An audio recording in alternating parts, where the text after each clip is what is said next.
look, money corrupts. The extra money is black money. You're going out, spending money in clubs. You have enough money, you can do what you want, and you feel yourself a king.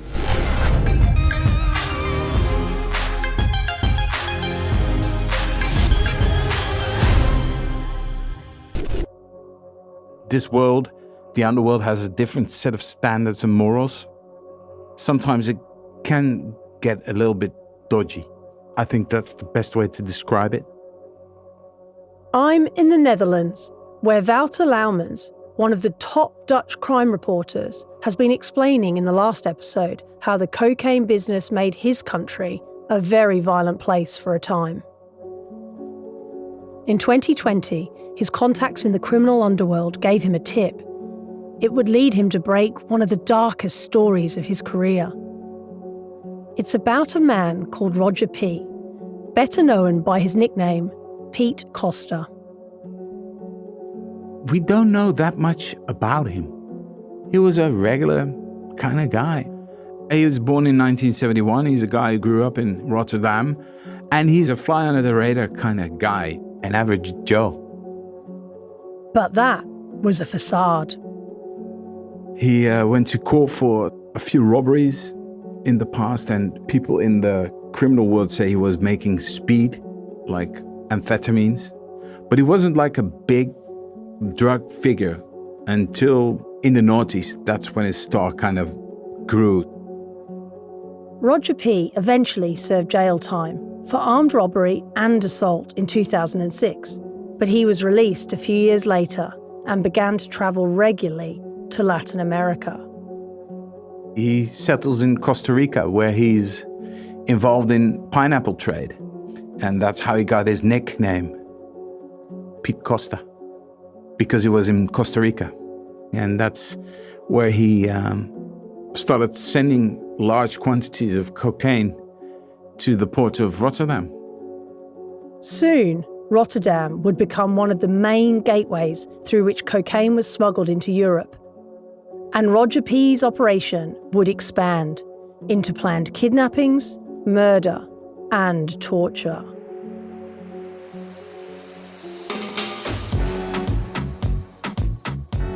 I'm Fiona Hamilton, and from The Times, The Sunday Times, and News Corp Australia, this is Cocaine Inc. Episode 4, The Pineapple Trader.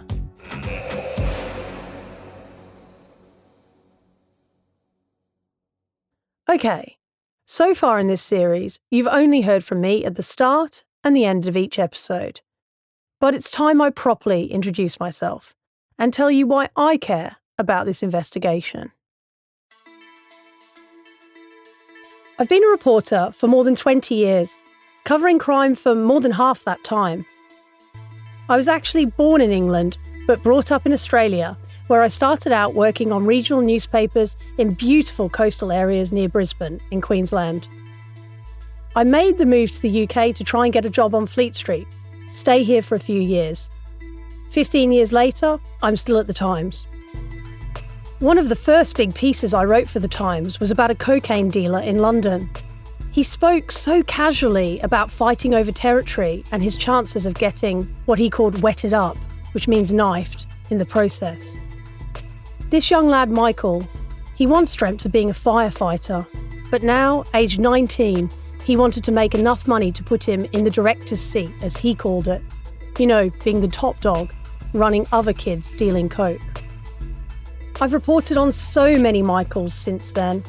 I've written about record drug busts, government promises to crack down on Class A drugs, and community initiatives to offer more activities and diversions for those involved in selling them.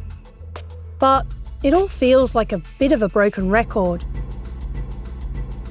Privately, some of the police chiefs I talk to say it's like an arcade game. One dealer gets arrested, but another pops up in their place, and it's a game that we are badly losing. I don't know what Michael's doing these days, if he's even alive. But of course, there are hundreds and thousands of Michaels across the world, all of them looking to sell cocaine. So how do they get it? Well, that brings us to the next part of the multinational business model. distribution. Could you just tell me what you had for breakfast so I can get your sound levels? Oh, this morning I had a breakfast. I take some yogurt with krusli. So that's normally my breakfast. Okay, lovely. This is Her. We have a big problem in the port of Rotterdam with cocaine. He's the leader of the hit and run cargo team in Rotterdam, a specialist unit combining customs, police, public prosecutors, and intelligence. We can only use his first name to protect his family's safety. Her is no stranger to cocaine busts. It's every year about 200 times. So I think I have more than 1,000 to 1,500 times we find the drugs in the last years. So for me, it's quite normal. Yeah. Last year, almost 60 tons of cocaine was seized across the Netherlands, including a single massive 8-ton seizure made right here at the port in Rotterdam. Officials laid out the haul in a warehouse with fat blocks of cocaine stacked one on top of the other, wrapped in plastic sacks. It looked like it would fill a lorry easily, a truly industrial quantity. There are a lot of products who are produced in South America. So fruit and vegetables is one of the common ways to bring the drugs into containers. Only maybe 10 or 20% of all the cocaine that's coming in to the port of Rotterdam is designated for the Netherlands. And the rest of the cocaine is distributed somewhere to Europe. For example, to Great Britain. The last few years, we see a lot of rip-off. A rip-off, it's meaning that you have regular goods and somewhere in the logistical chain, they open the container. They put in some bags with drugs, extra. They close the container again, make a new seal on it, send it to Rotterdam. And somebody in Rotterdam must open the container and take out the drugs before the regular cargo is going to its destination.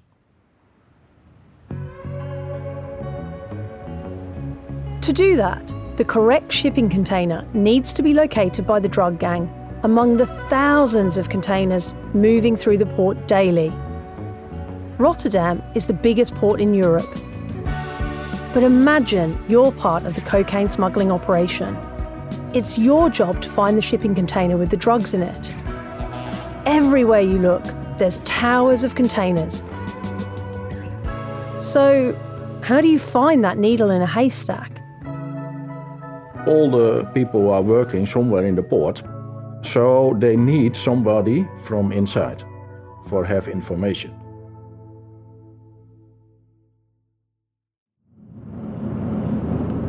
So I've left the hotel in Rotterdam this morning. It's a lovely sunny day. Very quickly, the city landscape of Rotterdam has given way to a massive industrial area, big puffs of smoke going into the air from refineries and warehouses. There's about 8 lanes of traffic going in all sorts of different directions. Trucks zipping past me every couple of seconds. Just getting more and more of a sense of how quickly goods are moved through this port.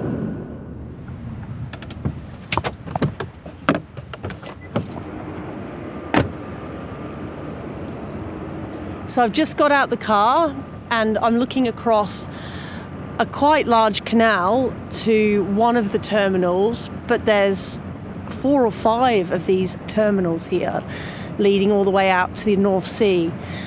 I'm looking to my right and I can see 1, 2, 3 of these absolutely gigantic ships filled with thousands of containers, and I'm really getting the sense of the scale here of how much product is moved into this port every single day. I mean, I've been covering stories on drugs for many, many years and speaking about the sometimes futile battle, and perhaps I get a new sense of the futility of it looking at this place and how enormous it is. I mean, the best way to get cocaine into a country is if you have corrupt guys at customs. This is Wouter Laumans again, the Dutch crime reporter who was telling us about Roger P., the cocaine dealer who made a fortune importing the drug from Latin America. Every year, 14 million containers move through the port. Unsurprisingly, the authorities aren't able to search everyone for illegal drugs and other contraband. In fact, they're only able to check about 1%. So, with the help of someone in the port, it's not hard to see how guys like Roger P., with his pineapple containers, can have their shipments missed or waved through. There's a department and it's called pre-arrival, and that's where they decide which container gets checked and which container doesn't get checked. And if you want to use some jargon, that's like putting a container on green. People working there for him, they knew which containers were coming in and they would put them on green.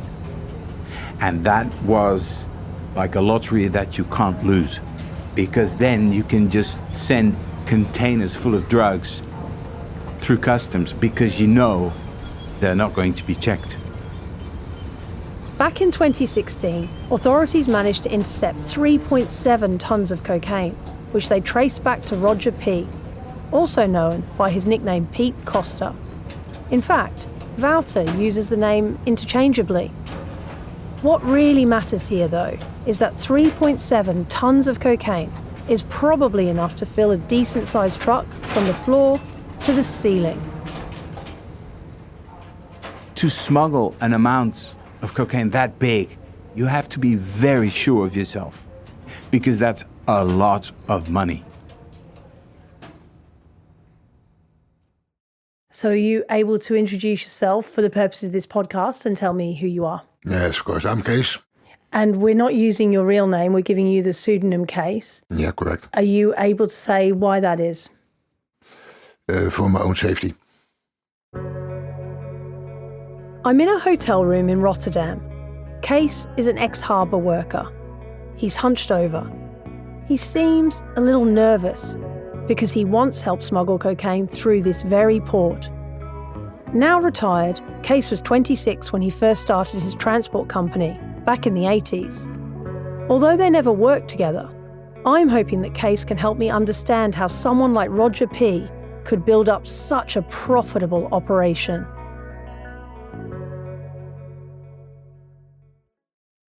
Were you aware that the port of Rotterdam was a point for which there was a lot of illicit drug smuggling? Yes, but not involved. So I didn't care. How did you know? AFC. So it's really in plain sight. It's obvious. It was in plain sight at that time. It was in plain sight. Yes. Can you give me? Everybody who's working in the port knows it. You hear what's coming in. You see ook some companies are growing like hell. But it's impossible that they're growing so quickly because you're in the same business, so you know what the profits are and what you can spend. Although he knew it was happening, for 10 years or so, Kees ran his company legally. He earned a good living and enjoyed the work. But one day, a friend came asking for a favour. He had some problems with the import of a container. And he asked me to help him. We imported the container for him. Later on, they came to the office and they put a bag of money in there for the success. And well, then I knew it was a drug transport, of course. And from that time on, that was easy money, quick money. How much? More than enough to buy a house. And from that moment you were in? And from that moment, I was in. Once in, Kees's experience of moving goods legally through the port made him increasingly useful to his criminal business partners. You know how the customs are working, what kind of containers they will check and what they will not check. And then tell them how to do it. And you import it. I had my own lorries, transported wherever they wanted. Nobody who was in the business from drugs see it as something criminal. Just a cargo. Just something to buy and sell. Business was booming. And eventually, Kees's associates in the Netherlands told him there was somebody who wanted to meet him. Somebody in Latin America. So you go over there, meet the real people over there, and make an agreement how much you get for it. Yeah. Do you feel comfortable saying where exactly you travelled to meet people? Mexico, Colombia, Brazil. Did you feel intimidated or fear them when you met them? No, they're no one businessmen. Their own companies over there. It's not like what you see on television. Very much a business model in the same way that other commerce works. Yeah, correct. Were you feeling any financial pressure did you need a little bit more money? No, not really. But once you realised... How easy it was. It was so easy to import without any problems. And then, why not? For 25 to 30 years, Kees lived two lives, one with his legitimate business and the other running his illicit operation. Look, money corrupts. The extra money is black money. Going out, spending money in clubs. You have enough money, you can do what you want, and you feel yourself a king. But even a king knows nothing lasts forever. In time, the police caught up with him. Kees was arrested and served 6 years in jail. He says he actually felt good about it, because although he'd been making money, he'd also been feeling unable to escape the cocaine business. It looks stupid, but at the moment the police get you, you get also your freedom back. When you start, there is only one end. It can take 1 year, it can take 10 years, it can take 20 years. Yeah. But in the end, you lose.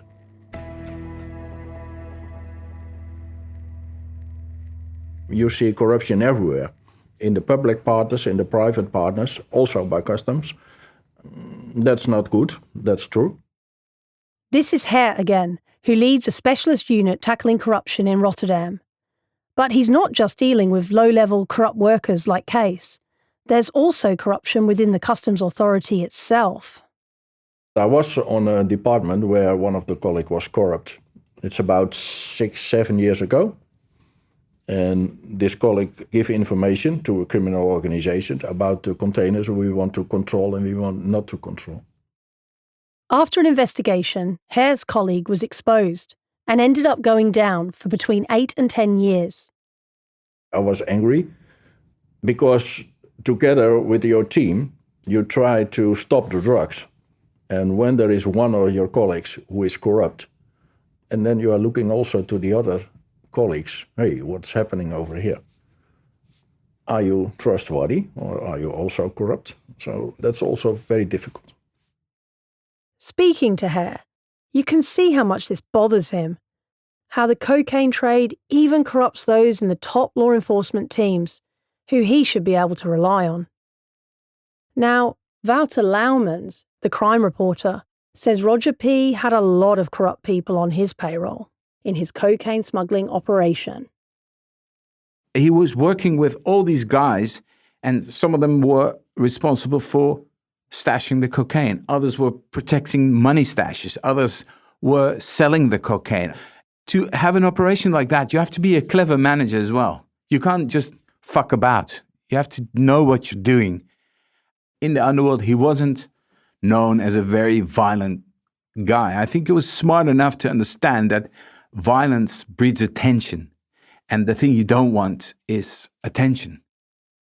But being smart isn't always enough in the drug business. Like any chief exec, there's some things you can predict and some things you can't.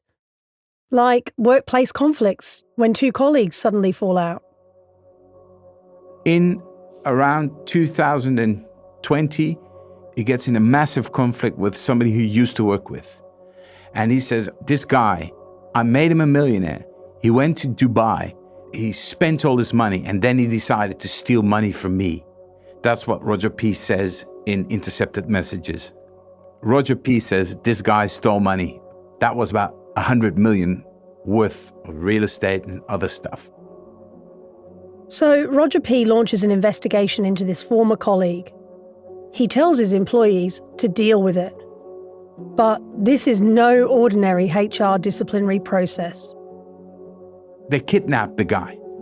The guy is obviously very scared and he promised to make everything right. So Pete Costa's associates release him. And that's a mistake, because rather than making everything right, someone very close to Roger P. ends up dead. In May 2020, a guy named Ibrahim Azaim, his nickname is Ibo, gets murdered in Rotterdam. He gets shot. And he was like Roger P.'s son, from what I heard. He was very close to Roger P. So now, Pete Costa is involved in a violent conflict revolving around 100 million euros worth of real estate that was stolen from him. And somebody he loved very much got shot. So when Roger P. finds out, he drives from Spain, where he lives, to the Netherlands. And there he gets into contact with a guy. And they decide that they are going to retaliate.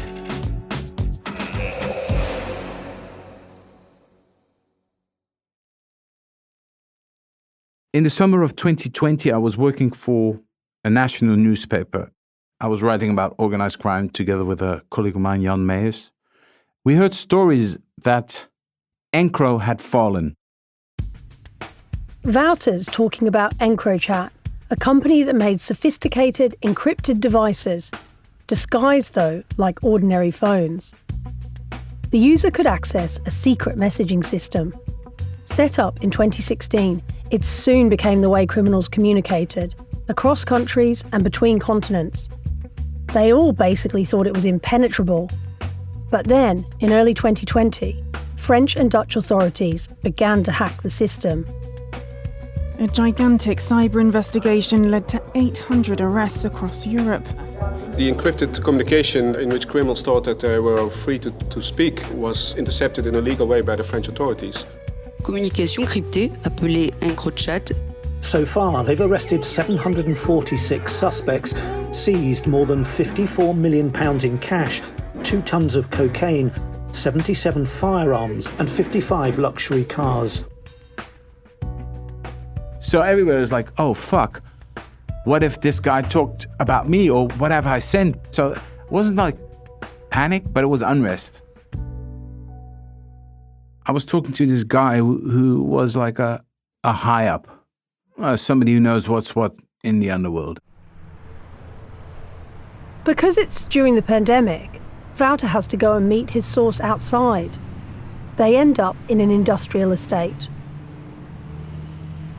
So we were standing at a parking area at one of those places where you can buy like tools and equipment and wood and stuff like that. And we were talking about what was going on, and somebody got arrested, and we were talking about the arrest, and very casually the guy says, all right, so if they found this, they know about the torture cellar. And I'm like, torture cellar? What are you talking about? You know? So I was like, what the fuck, a torture cellar? I go back to my then colleague Jan Meijers, and I tell him the story. And he goes to a source high up in the Justice Department. And he says, right, we hear stories about some torture chambers. And the guy replies, how the hell do you guys know that? So a few days after that, the police releases a video where you see how they raid the place.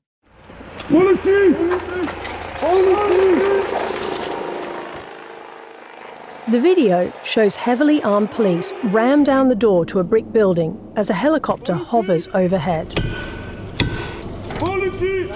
Inside, they smash open door after door. They find a row of shipping containers. Opening them, the police find that one is lined with plastic, empty except for a single dentist's chair. There are belts tied to the arms and handcuffs secured to the footrest. Fucking hell. It looked like something out of a horror movie, like Saw or something. It was totally crazy. Op 22 juni vielen we 2 loodsen binnen. In this video, released on the Dutch police's YouTube channel, the head of the National Investigation Department explains that police found 7 containers. 6 of those were holding cells. The 7th, the one with the dentist chair, was the torture chamber Wouter had heard about. In de geluidsdichte containers troffen we voorwerpen aan die vermoedelijk bestemd waren. The officer says the Dutch police found tools, including hammers, pliers, scalpels and blow torches. The containers were soundproof. So when the police found the containers, they'd put an officer or an agent in the container and they'd close the container and they told him to scream as loudly as possible. And from the outside, you couldn't hear it because it was very well isolated. Police got there just in time. The chamber was ready, but it hadn't been used. In the police investigation, they found out that the guy who ordered to build or who paid for the building of the containers was Piet Costa. So why did Roger P. or Piet Costa build this torture chamber? It goes back to his cocaine empire, the dispute over money, and the shooting of the man who was like a son. What had started with the theft of 100 million euros worth of real estate and jewelry and stuff like that ended with the police finding these 7 torture chambers in Brabant, which is in the south of the Netherlands. And the Justice Department was always convinced that they were going to be used. The only thing that happened was the Encro hack that got in between those plans, that jammed those plans. In 2022, Roger P. was sentenced to 15 years in prison for leading a cocaine smuggling operation. For his role in building the torture chambers, he was given an additional 33 months.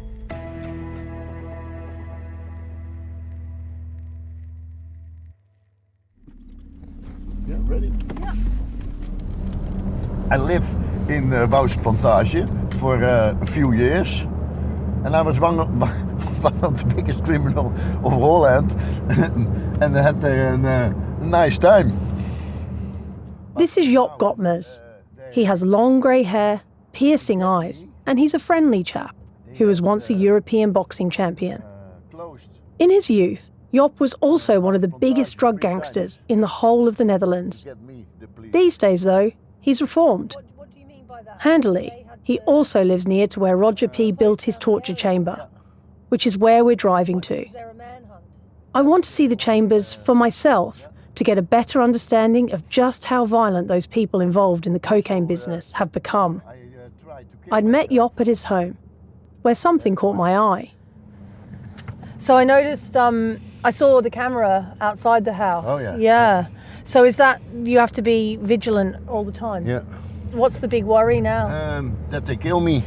Still people that you were dealing with back in the day? Yeah, or? yeah.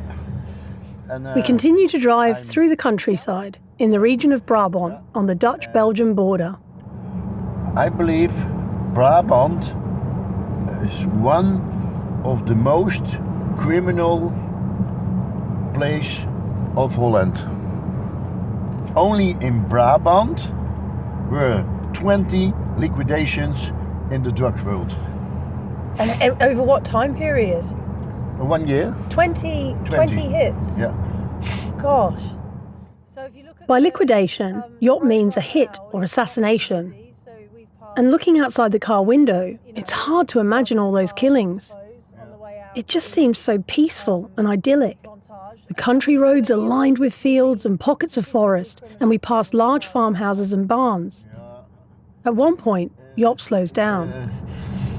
I lived in this house. Oh, which one? That one on the... Here on the corner. With the flag out the front? Yeah, yeah. So, and this, I lived only on the first etage because on the ground they gonna get me with machine guns to kill me. Oh, right. Because I live only upside. As we drive, we see groups of cyclists, and he tells me we're in a popular tourist region. And here are the chambers. Oh, just here? Yeah. See the cameras? Oh. Yeah, there's a camera on the wall every few metres, isn't there? And what's this? This is a dilapidated house. Soon we arrive in the village of Wouser-Plantage, which is where the torture chambers were discovered. And suddenly, Job is spooked. The cameras, it's too dangerous. But you're worried it's too dangerous to get out? Yeah.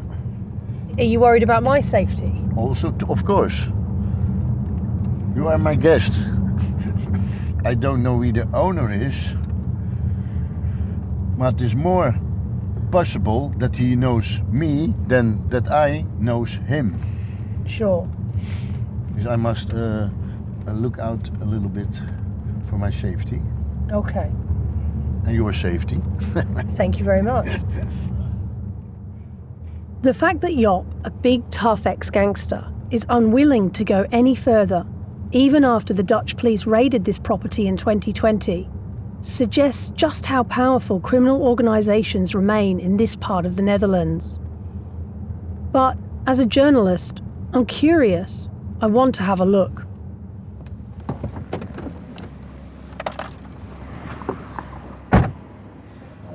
So there's a series of warehouses just off a very quiet rural lane. There's a house opposite, but it's completely run down and dilapidated and abandoned. The complex itself has a high fence. I've moved a little bit closer. You can see that there's 3 roofs to the building, so it's a really large complex. Another group of cyclists have just gone by. We've got this lone walker down the country lane, and it just feels like a very pleasant place. I think knowing what was planned for that building really gives you a sense of how ruthless the drug smugglers are and the people involved in these operations. The cocaine trade is a business with a mediation problem. Back to Wouter again, who broke the story about Roger P.'s torture chamber. I mean, these guys make a lot of money, so it's easy for them to buy violence. In the old days, if you would steal like a few kilograms of ecstasy, you would get your head kicked in. But now the amounts have gone bigger, the money has gone bigger, so the violence has gone bigger as well, in my opinion. As long as there's a product which is illegal and which people want to use and which people are willing to pay money for, the cocaine trade will thrive. So in that way, the future of the cocaine trade looks sweet. Is it good for your health? Is it good for violence? No, obviously. But if you ask me, how will the cocaine trade be in like 5 years? I will promise you it will thrive. The war on drugs it's bigger than ever. Listening to Wouter, I realised that this investigation also has to get bigger, which for me and David and Stephen means we can't stop here.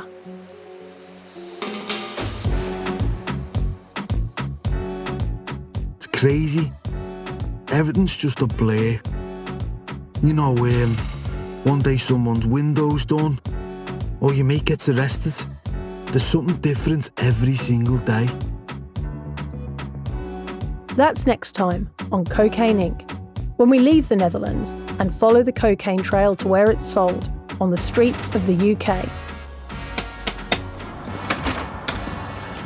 So it's Bobby. I'm from the Times newspaper. I'm doing a podcast. Do you know there was a shooting here last year? Cocaine Inc. is a joint investigation from The Times, The Sunday Times and News Corp Australia. The reporters are David Collins, Stephen Drill and me, Fiona Hamilton. The series is produced by Sam Chantarasak. The executive producers are Will Rowe and Dan Box. Audio production and editing is by Jasper Leak, with original music by Tom Birchall. Additional support on this episode from Sjoerd de Vries. And if you want to get in touch with any questions or thoughts on the series, email cocaineinc@thetimes.co.uk.